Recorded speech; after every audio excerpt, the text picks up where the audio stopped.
नमस्कार, आप देख रहे हैं स्वदेश खबर। आपके साथ मैं हूं चंदन सिंह। बुलेटिन की शुरुआत आज की सबसे बड़ी खबर के साथ करते हैं। फाल्गुनी नायर के ब्यूटी स्टार्टअप नायका की शेयर बाजार में धमाकेदार एंट्री हुई है। नायका अपने इश्यू प्राइस से 80% प्रीमियम के साथ लिस्ट हुआ है। नायका का इश्यू प्राइस 1125 रुपए था, जबकि लिस्टिंग 2018 रुपए पर हुई। इसके आईपीओ को 82 गुना से ज्यादा सब्सक्रिप्शन मिला।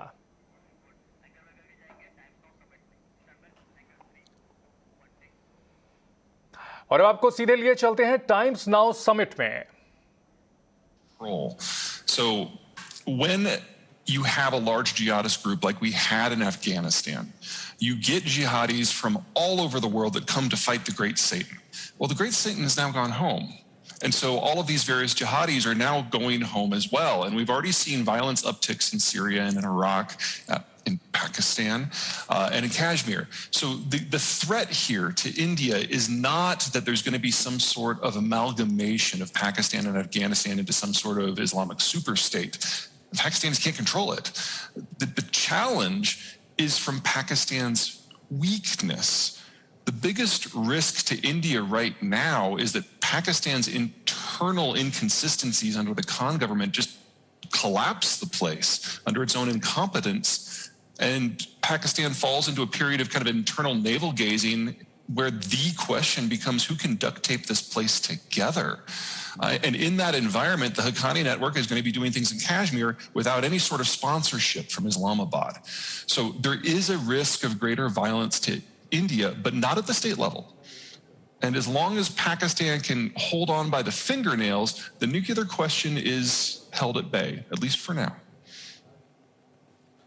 Thanks, Peter. Now, that brings me to the second neighbor. I mean, of course, part of the same complex. But there is some very strange behavior that China has been exhibiting. I mean, so strange, yes. Yeah. And it's not just about the so-called Wuhan virus, which it was in the beginning, and then the U.S. Actions and reactions, and Trump and Biden, etc. Besides that, China is doing things that it has not really done for a long, long time. I mean, of course, starting with the Indian border skirmish, where people were actually killed. Then there are some very, very strong statements and actions which are happening between on the Taiwan front, and something very strange that we discussed while we were preparing for this is the notifications that several Chinese cities have been given by their government to stock up on essential supplies, food, bacon, army biscuits, etc., which they want to sort of explain it away as if it's a wintertime requirement, but winter has happened every year. This kind of notifications have not happened. And of course, then there is the sort of, they've been pursuing their billionaires, they've been pursuing their, superstar companies, and suddenly all of them, look like not so bright for the Chinese government. And this is a series of very weird behavior coming out of that place. What do you think is happening, and how do you think it will unfold? The key thing to remember about the Chinese system in general is it's not like India, it's not like the United States, it's not like Britain, it's not like Australia. It's centrally planned. It's a fascist economic model. And so it takes a number of people, several dozen, probably several thousand actually, who are working in concert to a single goal to micromanage every aspect of the system. But for reasons financial and demographic and trade and populist, the economic model that the Chinese have been following has been failing for some time, and it's really on its last legs now. तो Peter ज़ेहान ये बता रहे थे कि किस तरह से चीन और पाकिस्तान भारत के लिए खतरा पेश कर रहे हैं। एक बार फिर से बिजनेस की खबरों का रुख करते हैं। नायका को इस शानदार लिस्टिंग के बाद कंपनी की MD and CEO Falguni Nair और ईडी अचिंत नायर से बात की हमारे सहयोगी नयनतारा राय ने। It's a fantastic to see this kind of overwhelming response at the time of the listing. I think the entire IPO journey has been very rewarding as we met lots of investors and we saw validation of our business model in terms of them liking the story and the overwhelming participation in the IPO, and now followed by a fantastic listing. You know me, Nayantara, for so many years. I tend to be quite quite subdued and guarded. But today I must admit that it's a fantastic day and really feeling happy today. Yes, and it's great to see you wearing the Nykaa colors, joining us from the National Stock Exchange. You had Katrina Kaif also there for the listing ceremony. You had your full family there. But Falguni, you say you're understated, but I want to ask you, how conscious are you of the fact that, you've shattered so many glass ceilings, whether it is becoming you were a female investment banker, a leader one in the country. Now you're the first female founder turned unicorn listing on Dalal Street. How conscious are you of all of this?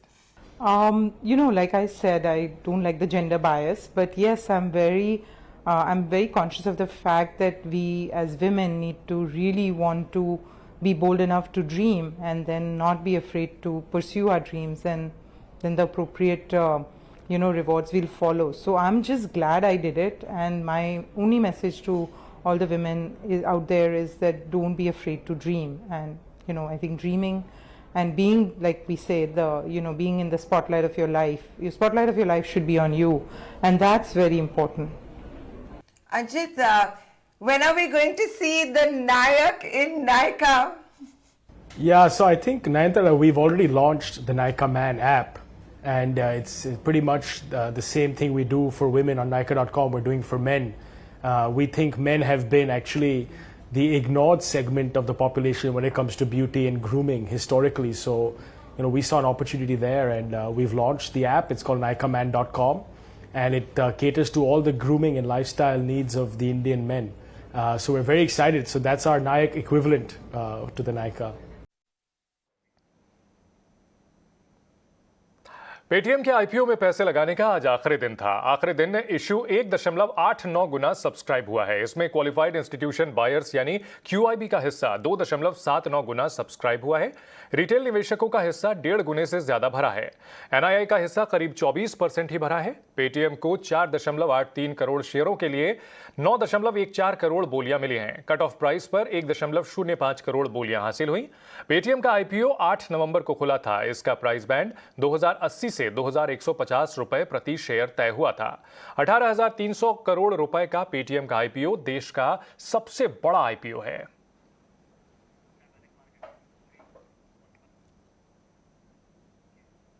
और अब बात share बाजार की। आज share बाजार की शुरुआत गिरावट के साथ हुई, लेकिन अंत में बाजार अच्छी रिकवरी के साथ बंद हुए हैं। इंट्राडे में निफ्टी 18,000 के लेवल के नीचे भी फिसला, लेकिन अंत में यह 18,000 के ऊपर बंद होने में कामयाब रहा। मार्केट का पूरा अपडेट लेकर हाजिर हैं हमारी सहयोगी पूजा त्रिपाठी।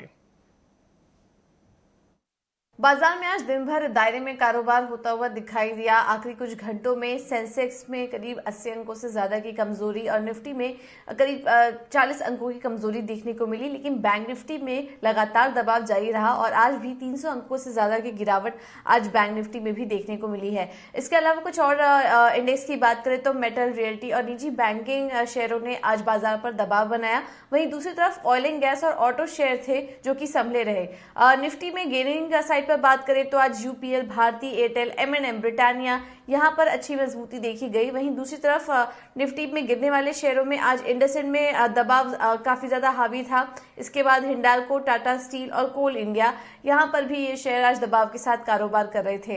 मिड कैप आईटी शेयरों में भी आज कमजोरी थी, जिसमें कि फर्स्टसोर्स सॉल्यूशन, तांडा सॉल्यूशन, सोनाटा सॉफ्टवेयर और साइन जैसे शेयर में आज काफी ज्यादा कमजोरी देखने को मिली, करीब 7 से 9% की। लेकिन चुनिंदा ऑटो शेयर थे जहां पर की मोमेंटम आज दिन भर अच्छा रहा। इसमें टीवीएस मोटर्स और एमएनएम ऐसे स्टॉक्स थे जहां पर की अच्छी तेजी देखने को मिली। वहीं रियल्टी शेयरों में फिर से लगातार जो बिकवाली का दबाव था वो हावी था। इसमें India bulls real estate, Oberoi realty, Mahindra life space और गोदरेज प्रॉपर्टीज आज दबाव के साथ कारोबार कर रहे थे। बैंकिंग सेक्टर को लेकर आईसीआईसीआई प्रूडेंशियल के हेड पीएमएस और एआईएफ इन्वेस्टमेंट्स के आनंद शाह ने कहा कि इस सेक्टर में निवेश के अच्छे मौके हैं। शाह ने कहा कि बैंकिंग सेक्टर में एनपीए कम हो रहे हैं और इस सेक्टर में रिकवरी की पूरी उम्मीद दिखाई दे रही है। बैंक्स में रिकवरीज के स्कोप काफी ज्यादा है और इंक्रीमेंटल एनपीएस के स्कोप काफी कम। Combination of lower incremental NPA and recoveries from the past recognised NPA, पीछे जो हमने पिछले 7 साल में एनपीए रिकॉग्नाइज किया है वहां से जो रिकवरी होगा, इसका जो कॉम्बिनेशन है, इसकी वजह से बैंक्स में क्रेडिट कॉस्ट तकरीबन नेक्स्ट 2-3-4 साल 2 से 4 साल तक काफी कम रहेंगे, and to that extent profit growth rate in banking sector will be good. So मैं मानता हूं कि पिछले 1-1.5 साल में from the bottom in March 2020 market काफी रिकवर हो चुका है एंड बैंकिंग सेक्टर थोड़ा पीछे से बट वो भी रिकवर हुआ है. मेरा मानना है कि earnings growth rate opportunity and the ROE growth opportunity in banks looks fairly comfortable and to that extent वो एक सेक्टर हमें फेयरली वैल्यूड लग रहा है. सस्ता नहीं है बट फेयरली वैल्यूड है. फर्दर अगर हम देखेंगे एक बड़ा सेगमेंट है जिसको हम मैन्युफैक्चरिंग के अंदर लेते हैं. मेटल्स माइनिंग हो गया, टेक्सटाइल्स हो गया, इंजीनियरिंग गुड्स, ऑटो एंसिलरीज. ये segment of the market is also significantly stressed. पिछले 10-15 साल में चाइना की जिस तरह से ग्रोथ हुई है मैन्युफैक्चरिंग में, उसने काफी तकलीफ दी है rest of the manufacturers in the world. China के काफी एग्रेसिव प्राइसिंग और एक्सपोर्ट्स की वजह से काफी मैन्युफैक्चरर्स में प्रॉफिट का दिक्कत थी, काफी ग्रोथ की दिक्कत थी. हम जो देख रहे हैं पिछले तकरीबन 3-4 साल से चाइना काफी एग्रेसिव हो रहा है डिकार्बनाइजेशन की तरफ, पोल्यूशन कंट्रोल की तरफ, प्लस इंडिविजुअल कंट्रीज भी काफी एंटी डंपिंग ड्यूटी करके डोमेस्टिक मैन्युफैक्चरर्स को कुछ फेयर प्ले देने का ट्राई कर रहा है. तो वो एक दूसरा सेगमेंट है जहाँ पे again valuations are reasonable but we believe recovery कुछ साल तक अच्छी रहेगी. इलेक्ट्रिक टू व्हीलर का मार्केट अब जोर पकड़ने लगा है. 18 नाउ स्वदेश के पास एक्सक्लूसिव खबर है कि बजाज ऑटो अब इलेक्ट्रिक व्हीकल सेगमेंट में बड़ा दांव खेलने वाला है. ज्यादा जानकारी के साथ हमारे साथ जुड़ रहे हैं उत्कर्ष चतुर्वेदी. उत्कर्ष, क्या जानकारी मिल रही है इस बारे में? देखिए, जब राजीव बजाज ने कहा था कि उनको हल्के में ना लिया जाए तो उनके पास पुख्ता प्लान्स हैं इस समय जिनकी वजह से उनको हल्के में नहीं लेना चाहिए. और यही हमें बताया जा रहा है अपने सूत्रों के द्वारा कि कंपनी आकुर्डी में जो प्लांट डालने जा रही है उसकी कैपेसिटी 3 लाख पर एनम है. और जब आप 3 लाख पर एनम की कैपेसिटी डाल रहे हैं इसका मतलब ये नहीं है कि कंपनी केवल चेतक बेचेगी. इसका अर्थ ये है, और सूत्रों ने हमें ये बताया है कि कंपनी चेतक के बाद एक और प्रोडक्ट अगले साल लाने वाली है. मोटरसाइकिल होगी या स्कूटर होगा इसके बारे में हमें नहीं पता अभी, लेकिन एक और प्रोडक्ट बजाज की ओर से इलेक्ट्रिक व्हीकल सेगमेंट में आएगा.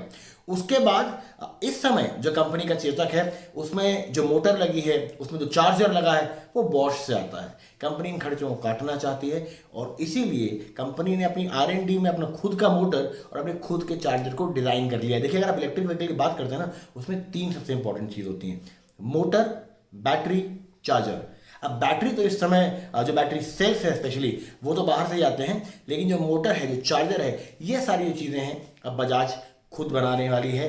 कुछ दिनों के अंदर उनको ARAI सर्टिफिकेशन आ जाएगा और कुछ समय के अंदर आप देखेंगे कि जो प्राइसेस में, जो मार्जिन में उनको फ़ायदा मिलेगा चेतक के, जो भी प्राइस काफ़ी आगे हैं वो कम भी हो सकते हैं और जो नए प्रोडक्ट लॉन्च होंगे वो काफ़ी कम दाम पे लॉन्च हो सकते हैं. जो एज जिसकी भावेश अग्रवाल लगातार बात करते हैं इकोनॉमी ऑफ स्केल की वजह से, वो बजाज ऑटो को मिलेगी. और इन सब के साथ साथ कंपनी फंड रेज के बारे में सोच रही है. अभी इनिशियल स्टेज है, लेकिन हमें बताया जा रहा है कि कंपनी EV यूनिट के लिए पैसा जुटाने को देख सकती है और वो एक्सप्लोर कर रही है अभी कई सारे PE options. Food delivery app Zomato अपने स्पोर्ट्स डिस्कवरी स्टार्टअप फिट्सो को बेच सकती है. इस सिलसिले में जोमैटो और क्योर फिट के बीच एक बड़ी डील हो सकती है. क्या है ये डील? एक्सक्लूसिव जानकारी के साथ हमारे साथ मौजूद है हमारी सहयोगी नयनतारा राय. जोमेटो का सबसे पहला इन्वेस्टर थे संजीव बिखचंदानी और Info Edge India. Info Edge India हमने देखा है सालों साल कितने इन्वेस्टमेंट्स कर रहे हैं टेक कंपनीज में, पॉलिसी बाजार, जोमेटो और कितनी सारी इतनी बड़ी लिस्ट है. और ऐसा लग रहा है जोमेटो ने भी अपने पहले इन्वेस्टर से सब कुछ सीखा है. हमें पता लगा है सूत्रों से कि आज एक बड़ी डील अनाउंस की जा सकती है जिसमें जोमेटो अपनी स्पोर्ट्स डिस्कवरी स्टार्टअप फिट्सो को क्योर फिट को बेचेगा $50 मिलियन के लिए. जोमेटो ने फिट्सो को खरीदा था इसी साल जनवरी में 80 करोड़ रुपए के लिए और अब वो बेच रहा है $50 मिलियन के लिए. पर यही डील नहीं खत्म होती है. इसके बाद हमें ये भी पता लगा है कि जोमेटो क्योर फिट में इन्वेस्ट करेंगे $100 मिलियन और ये सब आज ही अनाउंस किया जा सकता है जोमेटो के सेकंड क्वार्टर अर्निंग्स के साथ. ये है जो हमें सूत्रों ने बताया है. हमने कंपनी को रीच आउट किया था, ईमेल उनको क्वेश्चन भेजा है. दोनों कंपनी ने बोला कि वो कमेंट नहीं करेंगे. बट क्योरफिट ही नहीं है जिसमें जोमेटो इन्वेस्ट करेंगे. अगर आप क्योरफिट की भी अगर बात करेंगे, वो तो इंडिया के सबसे बड़े ऑनलाइन फिटनेस प्लेटफॉर्म है. मुकेश बंसल ने इस कंपनी को शुरू किया था। मुकेश बंसल तो एक वेटरन है स्टार्टअप्स के बारे में, उन्होंने मिंत्रा को भी शुरू किया था, उन्होंने अब टाटा के साथ डील भी स्ट्राइक की है, टाटा डिजिटल बोर्ड को भी ज्वाइन कर लिया है। तो ये बहुत इंटरेस्टिंग होगा कि जोमेटो और क्योरफिट एक साथ करेंगे क्या, ये क्या सिर्फ एक फाइनेंशियल इन्वेस्टमेंट है। दो और कंपनियों के बारे में हमें पता लगा है, दो और स्टार्टअप के बारे में हमें पता लगा है। एक है मैजिक पिन। मैजिक पिन है एक लोकल कॉमर्स प्लेटफॉर्म। ये जो इसके फाउंडर्स हैं वो पहले इन्वेस्टर्स होते थे लाइट स्पीड के साथ, फिर उन्होंने ये कंपनी शुरू की मैजिक पिन। और इनफैक्ट मैजिक पिन के बोर्ड में दीपिंदर गोयल भी हैं। दीपिंदर गोयल तो जोमेटो के सबसे बड़े बॉस हैं। दूसरी कंपनी है शिप रॉकेट। शिप रॉकेट एक लॉजिस्टिक्स टाइप कंपनी है, उसमें हमें पता लगा है कि जोमेटो 500 करोड़ से ज़्यादा इन्वेस्ट करेंगे। तो ये कम से कम 3 स्टार्टअप्स हैं जिसकी आज अनाउंसमेंट आ सकती है जिसमें जोमेटो इन्वेस्ट करेंगे। आइनॉक्स ग्रुप के भीतर कारोबार के बंटवारे को लेकर सहमति बन गई है। ग्रुप के मालिक देवेंद्र कुमार जैन ने सहमति पत्र पर दस्तखत कर दिए हैं। कारोबार के बंटवारे के लिए सभी रेगुलेटर से भी मंजूरी मिल गई है। इस खबर के बाद आज इंट्राडे में आइनॉक्स विंड में करीब 4% तक की बढ़त देखने को मिली। इसे लेकर पूरी जानकारी दे रही हैं पूजा त्रिपाठी। जी, आइनॉक्स ग्रुप के कारोबार का जो बंटवारा हुआ है उसको रेगुलेटरी मंजूरी भी मिल चुकी है और इसमें जो chemical, renewable energy, multiplex, industrial gas कारोबार है, ये 4 कारोबार है जिनको कि अलग अलग दिया जाएगा। और ग्रुप के मालिक देवेंद्र कुमार जैन ने इस पर सहमति भी जारी कर दी है। मैं आपको बता दें कि इनके जो 2 बेटे हैं पवन जैन और विवेक जैन, इन दोनों के बीच ये कारोबार का बंटवारा हुआ है। इसमें जो मल्टीप्लेक्स और इंडस्ट्रियल गैस का कारोबार है वो पवन जैन के पास जाएगा और केमिकल और रिन्यूएबल एनर्जी का जो कारोबार है वो विवेक जैन के पास जाएगा। हम आपको बता दें कि जो भी लिस्टेड एंटिटीज हैं इसमें, जैसे कि गुजरात फ्लोरोकेमिकल्स हो गई, इसके अलावा आइनॉक्स विंड एनर्जी, ये जो कारोबार है लिस्टेड कारोबार है ये विवेक जैन के पास आ चुके हैं। और इसमें अगर मार्केट कैप के लिहाज से अगर बात करें तो सबसे बड़ी कंपनी इन सब में गुजरात फ्लोरोकेमिकल्स है जिसका कि मार्केट कैप करीब 22,000 करोड़ का है। इसके अलावा जो मल्टीप्लेक्सेस कारोबार है वो पवन जैन के पास गए हैं। आइनॉक्स लेजर जो कि इकलौता लिस्टेड कंपनी है, उसके अलावा आइनॉक्स एयर प्रोडक्ट्स जो कि अचानक से डिमांड में आई थी कोविड-19 के दौरान में, जो मेडिकल गैस सप्लाई करती हैं उस कारोबार में है, इंडस्ट्रियल गैस कारोबार में है कंपनी। तो उसमें कोविड-19 के दौरान ये कंपनी के लिए अचानक से एक डिमांड क्रिएट हुई और काफ़ी बड़ी कंपनी बन गई है। तो ओवरऑल अगर बात करें तो काफ़ी बड़ा ग्रुप बन चुका था और अलग अलग सेगमेंट में सभी कंपनियों के लिए डिमांड जनरेट होते हुए दिखाई दे रही थी। जैसे कि गुजरात फ्लोरोकेमिकल है वो ईवी सेगमेंट में जो बैटरीज बनाती है उसमें एंट्री करने जा रही थी, करीब 11,000 करोड़ का प्रोजेक्ट है। रिन्यूएबल सेगमेंट में भी जो डिमांड क्रिएट हो रहा है उसमें आइनॉक्स भी आने वाले समय में काफ़ी ज़्यादा एक बड़ा प्लेयर माना जा रहा है। और इसी तरह आइनॉक्स एयर प्रोडक्ट्स के लिए भी आने वाले समय में एक अच्छी डिमांड बताई जा रही है। तो जिस तरह से डिमांड जनरेट हो रही थी इन तमाम कंपनियों के लिए, रैशनल यही बताया जा रहा है कि इस इतने बड़े कारोबार को विभाजित कर दिया गया जिससे कि हर एक सेगमेंट में अच्छी तरह से बेहतर तरीके से फोकस कर सके और इनका एक्सपेंशन कर सके। शुक्रिया पूजा पूरी जानकारी के लिए। दिल्ली में आज से 2 दिन के टाइम्स नाउ समिट 2021 की शुरुआत हो चुकी है। केंद्रीय गृह मंत्री अमित शाह ने दीप जलाकर समिट का आगाज किया। समिट के पहले दिन देश के अलग अलग क्षेत्रों के मशहूर हस्तियों ने शिरकत की। इस मौके पर टाइम्स नेटवर्क के एमडी और सीईओ एमके आनंद और टाइम्स नेटवर्क के ग्रुप एडिटर और टाइम्स नाउ नव भारत की editor in chief Navika Kumar भी मौजूद रहीं।